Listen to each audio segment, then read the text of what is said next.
こんにちは。喫茶レイドバックの雇われマスター兼新人個人税 VTuber の夕張レイです。この番組は閉店後の喫茶レイドバックに気になるゲストをお呼びして本音でおしゃべりしていく脱線歓迎のトーク番組です。本日閉店後トークに来てくださったのは藤葵さんと菊之丞さんです。よろしくお願いします。カランカランカランそこドアだったんですね。カランカランカランカランカラン言いたかっただけやろ。皆さん藤井葵です。山田さん、菊之丞です。お願いします。お願いします。懐かしい。ちょっと聞かなちょじゃない？一番懐かしい葵さん。いやほんまにね、この間あったからさ。久々よ。何年ですか？もはや本当に 5年8年じゃない？いやそれこそ8年じゃない。8年7年。8年？まあ最低7年じゃない？もうめっち7ゃ、年。めっちゃ最初の方やったと思うよ。そうか。そんな前でしたっけ？いやー当時はよくお会いしてましたね。いや我々はもうね付き合い自体は長いですし、でなんか活動お二人いろいろされていて、最近はでもなんか結構アカデミックな内容多いですよね。あー確かにね。そうね。なんかちょっと実験系とか、なんていうのだろう、研究系ってはいはいものを作ったり。どう役割分担されてるんですかお二人って？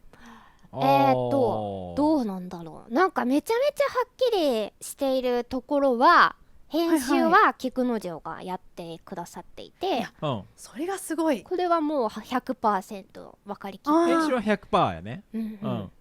で企画はまあ葵があげることが多いかなけど、菊之丞もたまにこれどうみたいなのを言ってくれる感じ。まあブラザーが 80% ぐらいかな。あ、すごい。そうだね。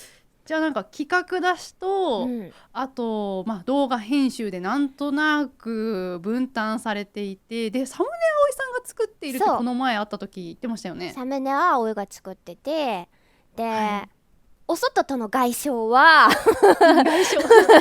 交渉的なね。葵はまあやり取りとかしてお金のこととか請求書とかなんとかかんとかの種類みたいになってくると菊之丞がやってくださってて、っていう感じかな。ちょっとわかんないからね、契約とか多い。すごいめちゃめちゃしっかりしてますね。でも本当になんか私てっきりもうお二人とも8年ぐらい活動されているので、例えば動画外注してるのかなとかサムネイル作る人専属の方がいるのかなとか思ってたんですよ。はい確かに。一時期は考えてたんだけど、結局なんかこうしたいですとか、このテロップもうちょっとこうしたいですとか、ここの間もうちょっと詰めていいですかみたいな考えたら、いやこれ自分たちでやった方がいいよなってなったんだよね。なんかね、こだわりが強すぎてね、フィードバックがめちゃくちゃ細かくなっちゃうのよ。申し訳ないもんね。そう申し訳なくて、ここ本当に何フレーム切ってくださいみたいな話になるから面倒ってなるよね絶対。確かにそのレベルだとやっぱりまあこっちでやった方がいいのかなって最終的になった感じなんですね。そうなんよね。多分これはみんな悩んでるよね、きっと。悩んでると思うよ、動画の人はね。あるかも。そうですよね。結構それこそ8年前と比べた話なんですけど、動画のクオリティというか皆さんが見慣れているクオリティもどんどん上がってるじゃないですか。いろんなもの。確かに動画自体がね、みんながみんなさ、こう上ねちゃんと上昇しようっていう心があるから、本当レベル上がってるね、初期と比べたら。そうですよね。前はなんかね上がったらもうすごいというか感じはあったと思うんですよ。そうだったね、放送したらすごい、上がったらすごいって思いましたけど、まあ本数も多かったよね。ほぼみんな毎日投稿とか。確かに毎日投稿みたいなねありましたね。なんかね、7時とかにみんながブワーって上がって一斉に上がるのね。そうすごい具合悪くなってきた。やばいね、ちょっとね懐かしい病になってきた。寝られない日々。いやわかる焦るし今も結構な頻度で動画投稿とかされてると思うんですけど、正直いや少ないよね。頻度はちょっと減ってるのよね。めっちゃ減っちゃったよね。いやでもクオリティがやっぱり結構それこそ今までに存在しないものを制作したりとかじゃないですかそれってなんかどれぐらいの頻度で今、制作して収録してとかってやってるのかなとか、そもそもやっぱストックってどれぐらいあるもんなのかなとか気になってました。はいはい、収録頻度は少ないね。今なんか結構制作の方が長くて、これを作る時間みたいなとか、冷やす時間とか、確かに食べ物とかのねだって半年何々つけたとかそうだからなんか 3D プリンター持たないとこれ当日注文できないみたいなのがあって、だから収録自体は週に1、2、3をなんか分けてみたいな。おー、じゃ一つの動画の素材を分けて撮ってる。ここまでオープニングの部分撮って、うわでじゃあこれ今から作り始めます。 3D プリンター何日かかります。その間に次の動画の冒頭だけ撮って、なるほど。でこれは料理系だからここでこんぐらいの仕込みがかかります。でそれ仕込んでる間に 3D プリンターできました。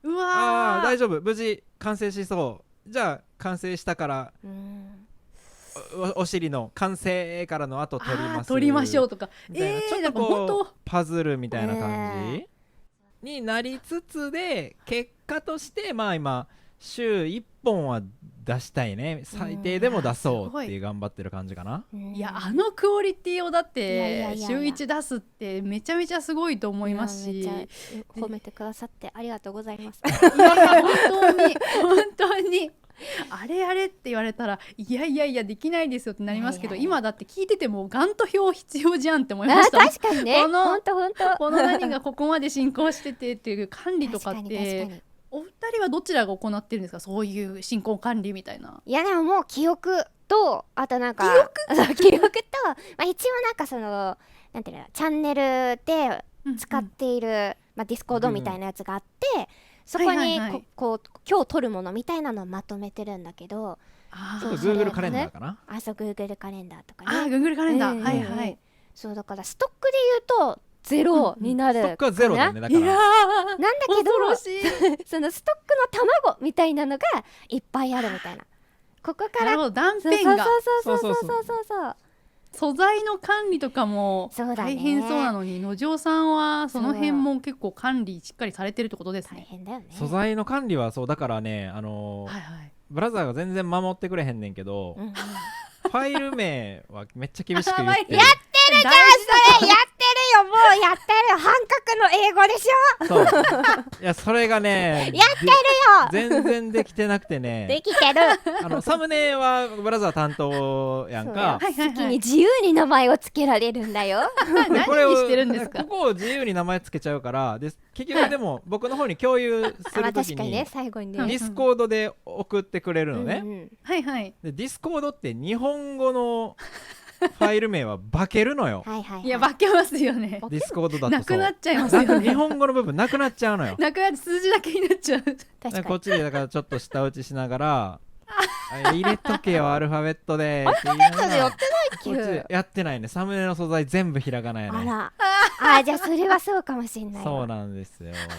違う、それ唯一こう自由に羽ばたける場所だと思ってたからサムネって。共有する前にな変えといてほしいねんな。そういうこと。じゃあ変えとくわ。確かにそこで変えとかんとディスコードでファイル名消えると検索にも引っかからんくなんねん今度。そうか、ごめん01とかになっちゃうんですよね。そうこの流れで聞きたいんですけど、その2人でね、今動画投稿されてると思うんですが、今なんか2人って、もちろんすごくいいこともいっぱいあるとは思うんですけど、ちょっとこれ直してほしいんだよなみたいな、今みたいなことって多分なきにしもあらずなのかなと思っていて、ちょっとファイル名あれどうにかしてよみたいな。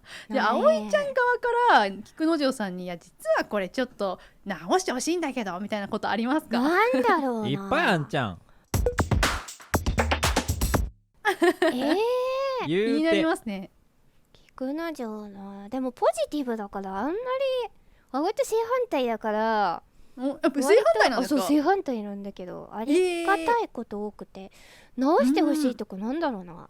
編集について口出しすると切れるとか。まあでもそうだねなんかお互いにリアル。そう葵チャンネルのすごいダメなところで葵も編集にすごくこだわりがあって、葵の理想も取りながらあるので、まあありますよね、こうしたいなとかって。これバンって言ったらここでバシッとカットしてほしいの一言みたいな、それもあるから、後々なんか早めにね言ってしまうと、いやそれ後でやろうと思ってたってなるかなとか思うし後から言っちゃうと、いやもうそこ直すの大変だよってなるかなって思って、言うタイミングが難しいっていうか、言うなって話なんだけど、でもそれはなんか確かに、でも今それ言われて気づいたけど、言うタイミングむずいな。そう両方ね怒られることがあるから。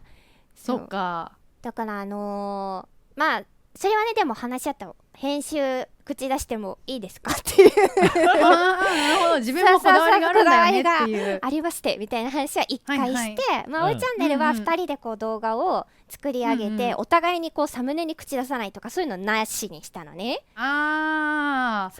いやでもお二人のね、確かにこだわりをぶつけて、さらにいいものになるっていうのはありますよね。それぞれの視点を交えて。なんか逆にそこは折れずに言うのはいいかもね。なんか遠慮はないね。よくするためやからね。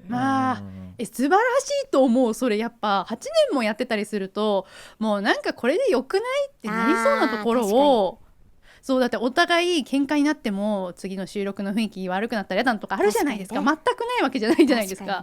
そうだね。確かにね。そうでもそこをある意味お互い譲らず、ちゃんとこっちの方がいいと思うってぶつけられるのはめちゃくちゃ素晴らしいし、いいなと思いましたね。そうだね。そこはでもこれからも折れずにいこう。それはそうよね。そこがこだわりみたいなとこあるやん。確かにね。でそのこだわりを詰め込まんと伝わらへんやん、こだわりが。もうこっちでこだわんないものは余計こだわんない。確かに伝わんない、こだわりを込めてないものって当然伝わらへんやん。確かに。そこはね大事やとは思うな。葵さんと久野城さんって独立されたと思うんですけど、会社さんから。その独立したことによってやっぱ結構こだわりってもうちょっと出しやすくなったなとかってありますか？なりましたね。なりました。それは正直期限に追われることもないし、予算もね、なんかこれ作るとしたら何万もかかるなみたいなのがそう自由にできるようにはねなったから。できるようになったとは違うけど、やりやすくなったって感じかな。なんかやっぱ稟議書を通す時ってめんどくさいとかはないねんけど、ドキドキするやん。通るかなっていう。しかも難しいのが YouTube って必ずしもそれが当たるわけじゃないじゃないですか。やろうとしたことが。れいちゃん、それだ。そうなんですよ。だよね。もうこれ絶対いけますって思って言ってるけど、結果ね、なんかあるじゃん。伸びそうと思ったもの伸びない。いや全然伸びないと思ったものが伸びるみたいなあるじゃん。伸びる、そうありますよ。それがあるからね、なんともだからそれはご迷惑をかけてしまうんじゃないかっていう申し訳なさみたいなのがね。なんか進路プレッシャープレッシャーは確かにいろんな人を巻き込むというかね、OK 取ったしみたいな。そうから解き放たれたのは大きいかな。逆になんかこれはやっぱ企業の方がやりやすかったなみたいな点で言うとどういうところがありますか？もういっぱいあるね。でも一番大きいのはスタジオとかも自由に使う。もちろんそのお金がとかあったけど、使わせていただけるっていう環境があったから、使わせていただきやすい環境とか、あとなんかこうやっぱりプロの方たちに囲まれて技術をこう勉強できるっていうのも大きかったし、そううわそんなことできるんすねみたいなそう技術的なね勉強とかをねさせてもらいやすいですよね。聞きやすいし、聞きやすいっていうのもあるし、あとは客観的なフィードバックがもらえてた。確かに客観的なフィードバックっていうのは自分も結構刺さりますね。なかなかやっぱ得る機会ない。あとは契約書をホームの人に回せてた。確かに契約書読むのでかい時間かかるからねマジででかいな、マジででかいよ。こうおつむずいから。確かにね。今キッチンスタジオとかお借りすることが多いんだけど、そうですよね、料理でね。そうそう、持って帰んないといけないのがめっちゃ難しくて、それはそう、それが一番でかいね。これ冷蔵庫入れさせていただいていいですかみたいなのが前はできたから、それがね、いちいち持って帰んの大変やな。めっちゃでかいよねそれめっちゃでかいわそれ。じゃあこれは菊之丞持って帰る、こっち持って帰るこれ冷やしとくねみたいなそうですよね、だって次回使うってことですもんね。それまた本当にありがたい環境でしたそっか。じゃあなんかまあ個人の良さもあるけど、まあ、企業の大変さもどっちもあるなと。はいあります。どっちもありますわ。なんかちょっといろいろねお二人に聞かせていただいたんですけれども、逆になんか葵ちゃんとかのじょさんとかが私に聞きたいこととかってあったりします？聞きたいこといっぱいあるな。なんだろう、1個目はレイちゃん、めっちゃ聞くつもりだ確かにめっちゃ貯めてそうなんだろう、レイちゃんが活動、半年経ってなんか今改めて思ってることとか、ここだけはこだわりたいなみたいな、レイちゃんのこだわりみたいな、確かにね、気になるかも。さっきの話だとなんかまあ半年経ったものの、あまりなんか自分の中でこれがめっちゃ変わったなとかはなくて、多分それはおそらくなんかコンセプトを結構決めてたからだと思うんですけど、デビュー前になんか頑張る大人のためのちょっといい時間にしようっていうコンセプトで、最終的にこれ結構大事だと思うんですけど、最終的にポジティブになれるような感じですかね。大事ですよね。めっちゃわかるそれは。そう、なんか見た後になんかなんかちょっと嫌な気持ちになったなってなってほしくないから、そう疲れてる頑張ってる大人がわざわざね時間を私に使ってくださるから、見た後になんか見てよかったな、何を見たかあんまり覚えてないかもしれないけどそうなんかちょっとよかったなって、なんか残るものがあればいいなと思っていて、そこはまあ意識して頑張っているところですかね。軸というか。すごいわかる。いやでも伝わってる、それは。本当ですか？だといいな。なんか時間の使い方ってさ、やっぱ人それぞれ違うし、なんか時間ってすごく大切なものだけど、それをなんか有意義にしようっていうなんていうの、根幹たるものっていうののぶれない感じは動画見てても配信見ててもめっちゃ伝わってます。嬉しい、ね、嬉しい。なんかにじみ出てるところがあります？ある、それはある。めっちゃある。嬉しい。なんかそのコンセプトワークをきっちりやってんのがめちゃくちゃレイちゃんっぽい。本当にそう葵チャンネル伸びないのはなんか男女コンビもあんじゃねみたいな話をいただいて、一番最初の波を立ててくれるのはブラザーなのよ。すごく個性的なお二人だからこそできる目標だなと感じましたね。